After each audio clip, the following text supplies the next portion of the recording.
आज हम डिस्कस करेंगे सीजर्स, एपिलेप्सी और इसके definition, type, classification, clinical manifestation, diagnostic evaluation, management, nursing management, surgical management, overall seizures difference करेंगे। ये एक नर्वस सिस्टम की डिजीज है।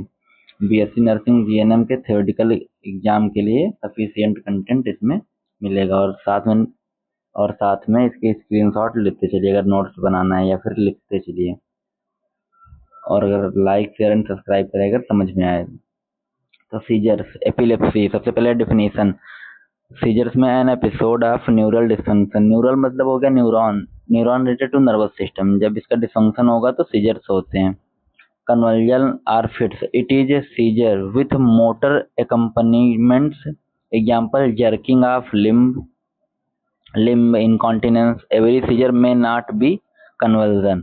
देखो सीजर क्या है, केवल न्यूरल में डिसफंक्शन है तो हल्का फुल्का अगर कपकपाहट हो रही है तो उसको सीजर कह सकते हो।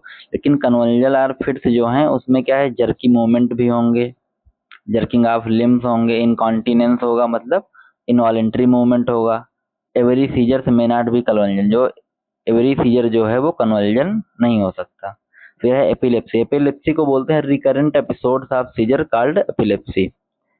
तो इसमें लिखा है it is a recurrent attack of loss of activity, sensory phenomena and behavioural abnormalities. It is a paroxysmal disorder nervous system अब नर्वस सिस्टम। इसका कॉज क्या होगा, मेन इसका जो कॉज है वो अननोन है, इडियोपैथिक इसको लिखते हैं तो लिखा है यहाँ पे अननोन। फिर है हाइपोक्सीमिया। हाइपोक्सीमिया का मतलब होता है जब ऑक्सीजन का लेवल ब्लड में कम होता है उसे कहते हैं हाइपोक्सीमिया। एक कंडीशन होती है हाइपोक्सिया। हाइपोक्सिया का मतलब होता है जब ऑक्सीजन का लेवल ब्लड उसमें टिश्यू में कम होता है तो हाइपोक्सिया, और हाइपोक्सीमिया जब ब्लड में ऑक्सीजन का लेवल कम होता है तब। फिर अगली हेडिंग, वो अगला कॉज है वेस्कुलर इनसफिशियंसी। मतलब जो वेस्कुलर जो वेसल्स हैं उसमें इनसफिशियंसी, उनकी प्रॉपर वो सप्लाई ब्लड की, उसकी वजह से अगर ब्लड सप्लाई नहीं हो रही उसकी वजह से भी ये हो सकता है। Fever, head injury, head trauma, meningitis, encephalitis, brain abscess. Meningitis मतलब inflammation of meninges layer of brain. Encephalitis मतलब ब्रेन में इन्फ्लामेशन, इंसेफेलॉन मतलब ब्रेन। और ब्रेन अपसेस मतलब अपसेस मीन्स होता है पस, तो पस कहाँ है, ब्रेन में, इन कंडीशन में। हाइपरग्लाइसीमिया मतलब इसमें जो आरबीएस होता है, ब्लड जो ब्लड में शुगर की मात्रा होती है वो अगर बढ़ जाए उसकी वजह से हो सकता है। हाइपोकैल्सीमिया, अगर ब्लड में कैल्शियम की मात्रा कम है तो उसकी वजह से। टॉक्सीमिया इन प्रेगनेंसी, जो अगर कोई टॉक्सिक वैसा है, पॉइजनस वो ब्लड में है इन प्रेगनेंसी, उसमें हो सकता है। सीवीए, इसमें भी हो सकता है। सीवीए में कौन कौन सी, थ्रोम्बोसिस, एम्बोलिज्म और हेमरेज। सीवीए का फुल फॉर्म होता है सेरेब्रो वेस्कुलर एक्सीडेंट, और इसको स्ट्रोक के नाम से भी जानते हैं। Hypertension, infection of CNS, metabolic changes, ये सब कॉजेज हैं इसके। Brain tumour, drug withdrawal. Drug withdrawal का मतलब होता है अगर कोई ड्रग आप ले रहे हैं, ड्रग में ये दवाई भी हो सकती है और ड्रग में ड्रग्स भी हो सकती है, उसका अगर धीरे धीरे उसको छोड़ रहे हैं तो उसकी वजह से भी ये सीजर्स कॉज कर सकता है। Allergy, degenerative brain disorder. फिर है एपिलेप्सी। एपिलेप्सी में देखिए क्या है, ये सब पहले हेल्दी ब्रेन का बनाया गया है। फिर फोकल सीजर, जब सीजर आते हैं तो ब्रेन में हल्का सा चेंजेस देखो देखने को मिल रहे हैं। ये ईईजी की रिपोर्ट लगी है। इलेक्ट्रो इंसेफेलोग्राफी, जैसे ईसीजी होती है तो वो हार्ट की इलेक्ट्रिकल एक्टिविटी का पता लगाती है, जो ईईजी होती है वो ब्रेन की इलेक्ट्रिकल एक्टिविटी का पता लगाती है। तो इसमें देख सकते हैं जनरलाइज्ड एपिलेप्सी में क्या है, सीजर्स में क्या है। क्लासिफिकेशन ऑफ सीजर में generalised seizures, tonic clonic seizure, ये सीजर के टाइप हैं। इसमें मतलब कौन से सीजर में बॉडी में क्या चेंजेस दिखेंगे अभी थोड़ा सा 2 मिनट बाद में आपको इसी वीडियो में देखने को मिल जाएगा। Absence petit mal, minor motor seizures, akinetic, myoclonic, atonic, partial focal, simple partial, complex partial. इन जो टाइप है इनके एक दो अगर याद रहेंगे तो ज़्यादा अच्छा है। स्टेटस एपिलेप्टिकस में, it is state in which a client has continuous seizure. एक ऐसा स्टेट जिसमें जो पेशेंट है वो कंटिन्यूअस उसको सीजर होंगे, or seizure lasting at least 30 minute, और सीजर तो आधा घंटा तक, अगर 30 मिनट तक कंटिन्यूअस आ रहे हैं उसके लेट तक आ रहे हैं तो उसे स्टेटस एपिलेप्टिकस बोलते हैं। फिर अगली हेडिंग है जनरलाइज्ड सीजर। जनरलाइज्ड सीजर में टॉनिक क्लॉनिक ग्रांड माल में it is A common type of epilepsy. ये कॉमन टाइप एपिलेप्सी का है। ग्रांड माल फिट में पास थ्रू 3 स्टेज, इसमें 3 स्टेज होती हैं। Aura onset of fits, this is an initial warning stage before the fit symptoms. इस मतलब ये ऑरा स्टेज जो होती है टॉनिक क्लॉनिक जो जनरलाइज्ड सीजर की, इसके पहले जो क्या होता है बॉडी में चेंजेस, तो विजुअल डिस्टरबेंस होगा, आप देखने में दिक्कत होगी। हेलुसिनेशन, हेलुसिनेशन का मतलब होता है एकदम गलत परसेप्शन, जैसे कोई बोल दे कि हाँ वहाँ कोई खड़ा है वहाँ कोई ना हो। हेलुसिनेशन में उसको मेनली इसमें विजुअल होता है और हियरिंग का होता है, तो इसमें विजुअल कम होता है और हियरिंग ज्यादा होता है। आदमी कहता है मुझे आवाज सुनाई दे रही हो, कोई वॉइस वहाँ पे प्रेजेंट नहीं होती, वो हेलुसिनेशन होता है। फिर है abnormal sensation of smell, taste, nausea, ये सब कंडीशन अगर दिख रही है तो मान लो सीजर उसको होने वाला है। एपिगैस्ट्रिक डिस्कम्फर्ट, एपिगैस्ट्रिक मतलब जो गैस्ट्रिक है उसी के एपिगैस्ट्रिक डिस्कम्फर्ट होगा। और साइकोजेनिक चेंजेस। फिर अगला है टॉनिक। टॉनिक का मतलब है 30 सेकेंड ड्यूरेशन अगर है तो टॉनिक। सिम्टम कौन कौन से होंगे, अभी टॉनिक क्लॉनिक पढ़ रहे थे ना, तो टॉनिक में 30 सेकेंड है duration. Symptoms are tonic contraction of muscle, flexion of arms, extension of legs. Flexion of arms मतलब आर्म्स का फोल्ड होना। फ्लेक्शन का मतलब होता है डिक्रीज एंगल ऑफ जॉइंट, और एक्सटेंशन का मतलब होता है इंक्रीज एंगल ऑफ जॉइंट। फिर है एक cry sound due to spasm of respiratory muscle, loss of consciousness. Clonic में क्या होगा, टॉनिक क्लॉनिक था तो क्लॉनिक की ड्यूरेशन 1 से 5 मिनट है, टॉनिक की ड्यूरेशन 30 सेकेंड है, तो 1 से 5 मिनट में क्लॉनिक में क्या होगा, it is immediately followed by clonic phase during which there is a violent jerking of face. इसमें जो फेस का जर्की मूवमेंट होगा, लिम्स बाइटिंग होगा मतलब अपने हाथ कोई पेशेंट काट सकता है। टंग इनकॉन्टिनेंस, जो टंग का मूवमेंट है वो उस पर कंट्रोल नहीं होगा, हो सकता है अपनी टंग को ही अपने ही दांतों से काट ले। यूरिन एंड फीसेस, इसका भी इनकॉन्टिनेंस होगा, यूरिन फीसेस का इनकॉन्टिनेंस। और टंग बाइटिंग, अब खुद की टंग बाइटिंग भी हो सकती है। पोस्टिकल, पोस्टिकल फेज में unconsciousness coma, it last for few minute of several hours. ये लास्ट में फ्यू मिनट से सेवरल आवर्स तक जा सकती है phase. They may be headache, इसमें क्या क्या होगा, headache, confusion, sleepiness, automatic behaviour. Petit mal seizure absence fits में 30 सेकेंड ड्यूरेशन होता है। इसका symptoms are child, child stop working, बच्चा अगर बच्चे को है तो इसमें जो बच्चा है वो काम करना बंद कर देगा। लुक्स कंफ्यूज, हो कंफ्यूज दिखेगा। May blink or roll up the eye ball, जो आई को ब्लिंकिंग करेगा या फिर उसको आई को रोल अप करेगा, मतलब आई को गोल गोल घुमाना। Not respond to verbal command, अगर उसको आप कह रहे हो तो उसमें वो रिस्पॉन्स नहीं करेगा, रिस्पॉन्स नहीं करेगा। फिर stage of seizure, stage of seizure में सबसे पहले ओरा स्टेज। तो ओरा स्टेज में देखो क्या हो रहा है, हेलुसिनेशन, डिजीनेस, नम्बनेस, कंफ्यूजन और डिस्टॉर्टेड इमोशन, ये सब होते हैं ओरा स्टेज में। फिर आता है टॉनिक स्टेज। टॉनिक स्टेज का टाइम भी बताया था 30 सेकेंड की होती है। इसमें स्टिफ बॉडी, इनकॉन्टिनेंस मतलब ये यूरिन ब्लैडर का हो जाएगा, एपिलेप्टिक क्राई, बैक आर्क्ड, ये होते हैं टॉनिक के सब। फिर एक क्लॉनिक, क्लॉनिक का टाइम था 1 से 5 मिनट, 1 to 5 मिनट्स। इसमें जर्की मूवमेंट होंगे हाथों पैरों के, हैंड एंड लेग्स के, और फ्रोथी सलाइवा, सलाइवा का सिक्रेशन होगा, गाढ़ा गाढ़ा मतलब सलाइवा जो है मुंह से बहेगा। ब्लिंकिंग आई, आई का ब्लिंकिंग होना, ये क्लॉनिक होता है। फिर है पोस्टिकल स्टेज, ये जो स्टेज है लास्ट में, काफी टाइम लास्ट स्टेज होती है। वीक लिम्स इसमें होंगे, एग्जॉस्शन और स्लीपी, पेशेंट एकदम स्लीपीनेस में जाएगा। फिर क्लिनिकल मैनिफेस्टेशन मतलब इसमें क्या क्या साइन सिम्टम दिखेंगे, तो इम्पेयर्ड कॉन्शियसनेस, कॉन्शियस नहीं होगा पेशेंट। एक्सेस और loss of muscle tone movement, muscle tone movement है वो ज्यादा हो गया तो फिर लॉस है, तो एकदम बहुत ज्यादा मसल टोन मूवमेंट होगा, मूवमेंट ज्यादा हो गया तो फिर एकदम लॉस हो जाएगा, नॉर्मल नहीं होगा।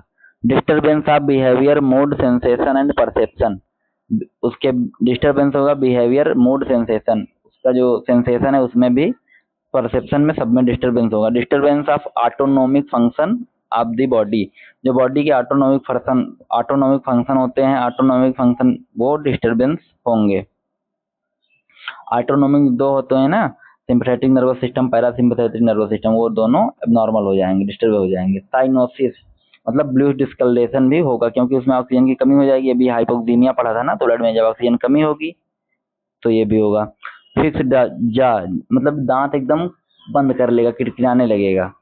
डायलेटेड एंड फिक्स्ड प्यूपिल, जो प्यूपिल हैं वो डायलेट हो जाएंगे एंड फिक्स प्यूपिल हो जाएंगे। प्यूपिल का मूवमेंट होता है लेफ्ट राइट अपर लोअर, वो नहीं होगा, और डायलेट हो जाएंगे प्यूपिल, थोड़ा सा बड़े हो जाएंगे देखने में नॉर्मल से।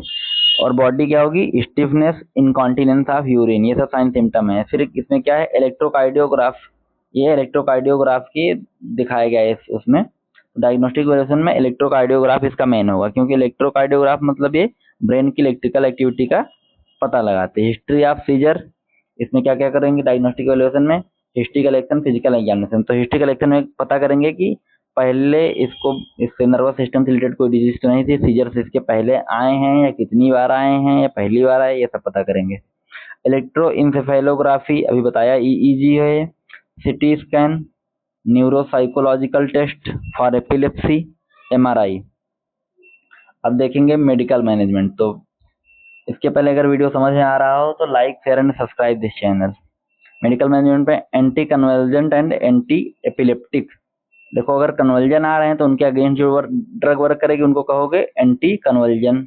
जो एपिलेप्टिक मतलब एपिलेप्सी के थ्रू अगेंस्ट, वो एंटी एपिलेप्टिक। तो एग्जाम्पल में फेनाइटोइन, कार्बामाजिपाइन पाइन और फेनोबार्बिटल और वेलप्रोवेट, प्रिमिडोन। सर्जिकल मैनेजमेंट में क्या होगा, सर्जिकल मैनेजमेंट इसका कोई मतलब एक्यूरेट नहीं है, बट इसमें क्या है, by destroying minute areas of brain, brain के माइन्यूट एरिया को डिस्ट्रॉय करके हो सकता है सही हो, बट इसका भी क्लियर कोई मैनेजमेंट वैसा है नहीं। सीजर रिस्पॉन्स प्लान, मतलब अगर कोई सीजर है तो उसको कैसे प्लान करोगे। कीप अदर पीपुल आउट, जो वहाँ पे और पीपुल हैं उनको वहाँ से दूर करना है। क्लियर डेंजरस ऑब्जेक्ट, अगर पेशेंट के पास में कोई डेंजरस ऑब्जेक्ट रखा हुआ है, नुकीला कुछ वैसा या कुछ भी डेंजरस ऑब्जेक्ट है, उसको रिमूव करना है। टाइम द सीजर, मतलब देखना है सीजर जो है कितने समय कितनी देर के लिए आया है। फिर कुशन हिज हेड, उसके हेड के नीचे कुछ कुशन अप्लाई करना है या पिलो अप्लाई करना है। फिर में roll the person on to his side, जो पेशेंट है उसको साइड में लिटाना है। स्टे एंड रीअश्योर, उसको साइड में ही रोक के रखना है। कॉल फॉर मेडिकल हेल्प, उसके बाद में मेडिकल हेल्प के लिए कॉल करना है। रीगेनिंग कॉन्शियसनेस, अगर पेशेंट रिगेन कर रहा है तो डू नॉट पैनिक, डरना नहीं है। Do not restrain movement, restrain the movement, अगर पेशेंट मूव करना चाह रहा है तो उसके मूवमेंट को नहीं, उसको बांधना नहीं है। Do not put anything in the mouth, उसके माउथ में कुछ भी नहीं रखना है। नर्सिंग मैनेजमेंट क्या होगा, नर्सिंग केयर बिफोर सीजर, अगर सीजर्स के पहले नर्सिंग केयर क्या होगा, तो to maintain airway, to observe seizure, to prevent injury, administer drug, ये प्री सीजर कंडीशन में होगा, सीजर के पहले। नर्सिंग केयर आफ्टर सीजर क्या होगा, to assist behavioural and condition patient after seizure, instruct patient that treatment of seizure will be long duration, जो seizures का treatment है वो बहुत लॉन्ग ड्यूरेशन का होता है। To give instruction to family member of patient about care giving during seizure, seizure के दौरान कौन कौन सी केयर कैसे देना है, ये पेशेंट के फैमिली मेंबर को बताना है, क्योंकि जो नर्स है वो हरदम तो पेशेंट के साथ में रहेगी नहीं। उसके बाद में क्या होगा,